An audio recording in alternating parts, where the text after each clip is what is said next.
So following the initial design risk assessment, which has considered the initial items relating to the site and the subsurface conditions, one is able to develop a more detailed drilling program.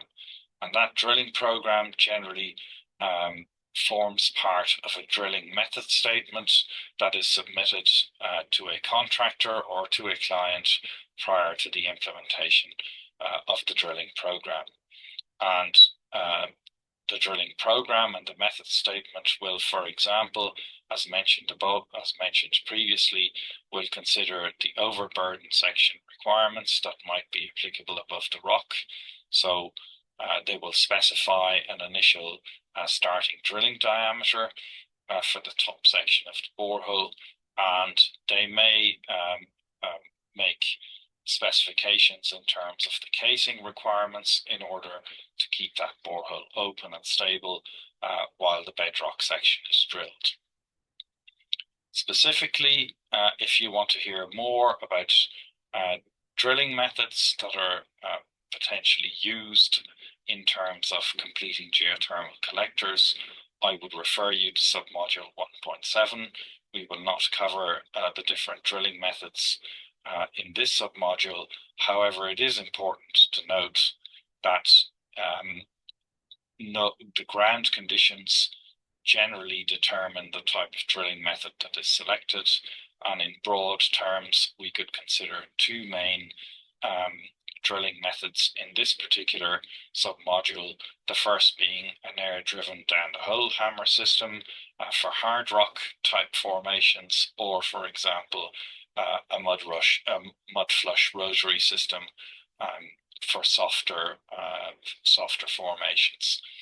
So with respect to either of those methods, you will find more detail about those in submodule 1.7. A specific waste management procedure and method statement needs to be developed.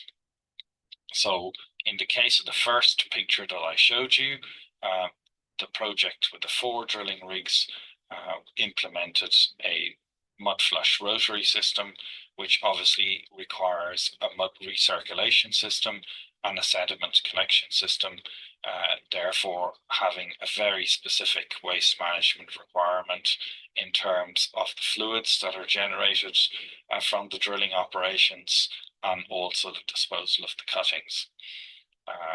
In this picture, the method of drilling was down-the-hole air hammer, and this typically requires a slightly different way of collecting the drill cuttings and also managing any groundwater that may arise from the drilling operations. Therefore, a dedicated waste management procedure must be specified at the early stages of the drilling program design. Once the drilling operations are complete, then the drilling program needs to also address the flushing time and borehole cleaning operations that might be required in order to remove any mud cake or any other fines material that might have deposited in the hole prior to the installation of the geothermal probe. Specifically, a borehole heat exchanger can comprise a number of different configurations, whether they're single U, coaxial, or W. And again, the methodology for installation of that geothermal probe must be outlined as part of the conclusion of the drilling operations. The installation is generally carried out with the rig still in place, and therefore a methodology to do that must be specified early on. There also needs to be a grad selection process and backfilling requirements that may or may not be applicable in different regulatory environment and conditions, and I would strongly urge you to consider the submodules as part of this course, which highlight the different requirements on this matter in the different jurisdictions.